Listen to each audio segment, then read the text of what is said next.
Well, in a very real sense, like the church is the bride of Christ, the one who receives everything from him, who has been made one with him. And so the parable, along with Christ's presence, are the treasury of the church.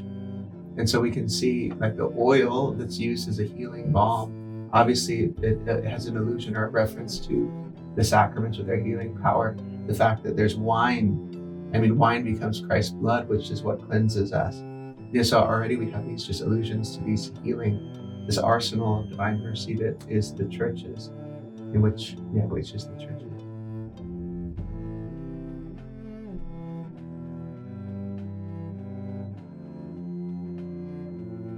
Yeah, the fathers of the church also understood, along those same lines, that the church, in some sense, is represented by this inn, this place that the Lord has given his resources to provide for those who are in need, which is to say all of creation, but they're given to this innkeeper who follows the command of the one who provided the resources.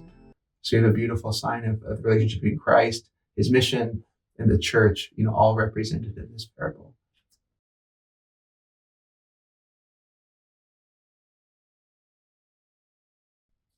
He asked the lawyer which one of these was neighbor.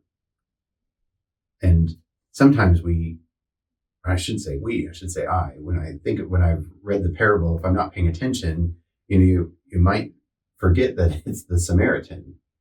Like the guy who needed a neighbor was the one who was all desolate. And so when the Lord puts that question, it is really clear, if you're paying attention, that it's the Samaritan.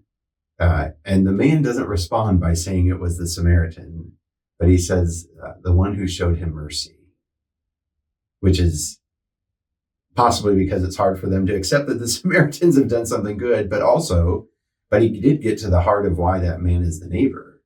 Like he's the one who showed him mercy.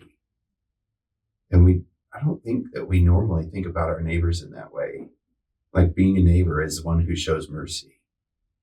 But yet that's really changing, transforming the Old Testament, love thy neighbor as thyself. It's adding another layer to that that's profoundly Christocentric.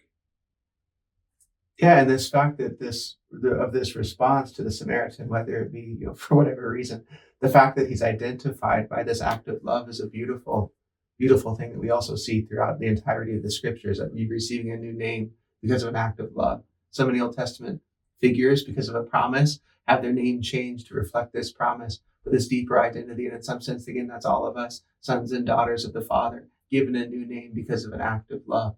So it's a significant transcendence of this former limited understanding because of the graciousness and the mercy that the Lord is inviting all, firstly, to receive, and secondly, to share with all of them.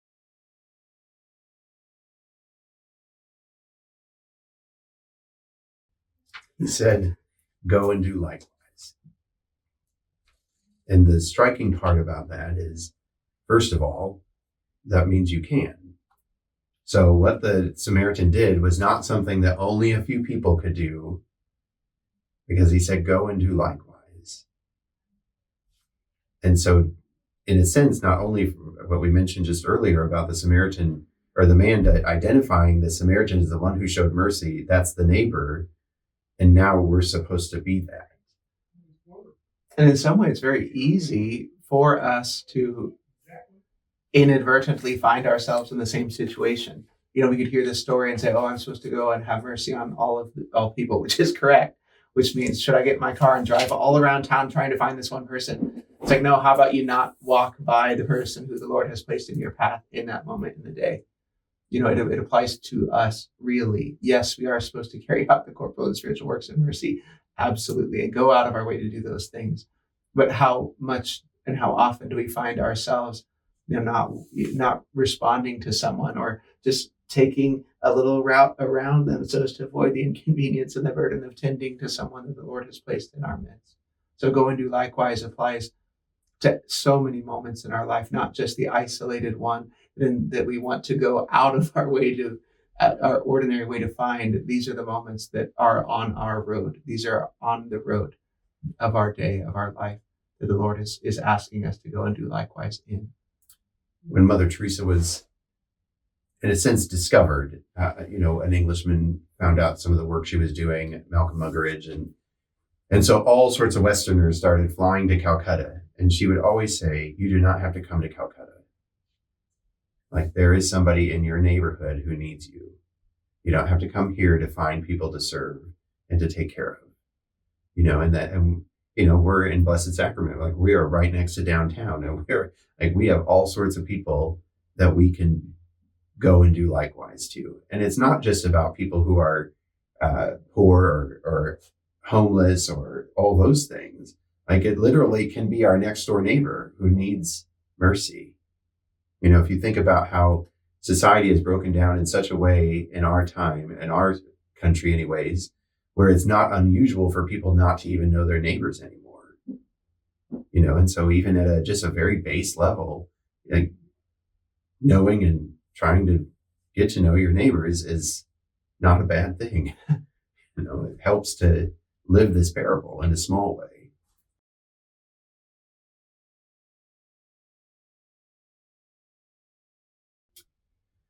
So, the last line, go and do likewise. I was thinking about this, about how we do that in a regular way all the time, not necessarily in a good way. So I see somebody who gets a new car, and now I want a new car, and I go and do likewise.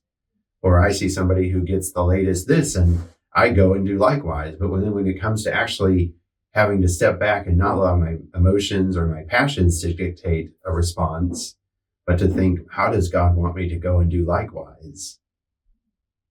From a stewardship way of life, it's receiving from the Lord, because it's not something that I get on my own, and then having a willingness to put, as St. Peter says, my gifts at the service of the Lord. As St. Paul says, what have you received that you have not been given?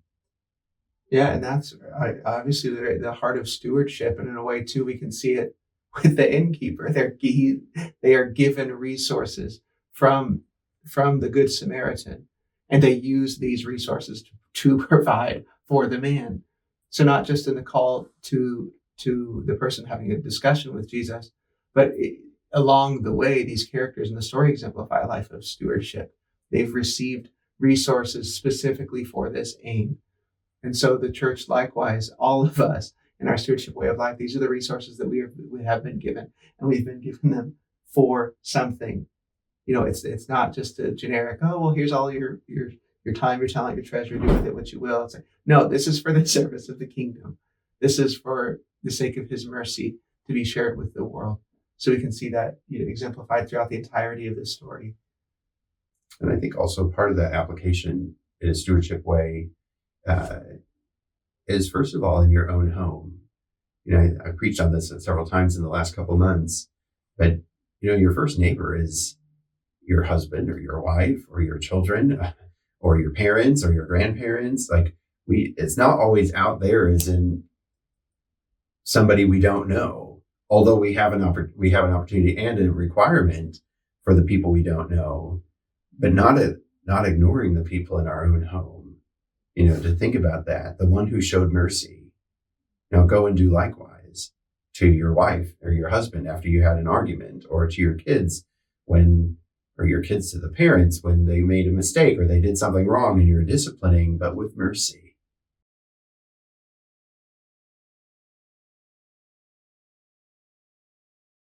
In a certain way, Father explained how the symbolism between the Good Samaritan, the guy who's been left for dead, and the inn, and connecting that with Christ as the Good Samaritan, you and I as the man left for dead, and the inn and the innkeeper as the church. And so in a certain way, that also helps to pull this out of just being a do-gooder kind of thing, if you will, that we're actually trying to bring people to Christ in the church. Because as Father mentioned, the church has all of the gifts of healing from Christ. He's entrusted everything to her that's supposed to be given to the whole world. And so we really want everybody to be able to avail themselves to the graces and the mercy of Christ, which he's entrusted to his church. And so we have to keep that in mind, because otherwise we just think we have to, bandage a wound and get somebody on their way. But actually we're trying to bring people into Christ, and in the church through the sacraments have this profound transformation that allows, as we have so many millions and millions and millions, maybe billions of people have this encounter, like St. Augustine, who finally turns completely around and gives his whole life to Christ because he received that mercy from the Lord through the church in a particular way from St. Ambrose. Like he said.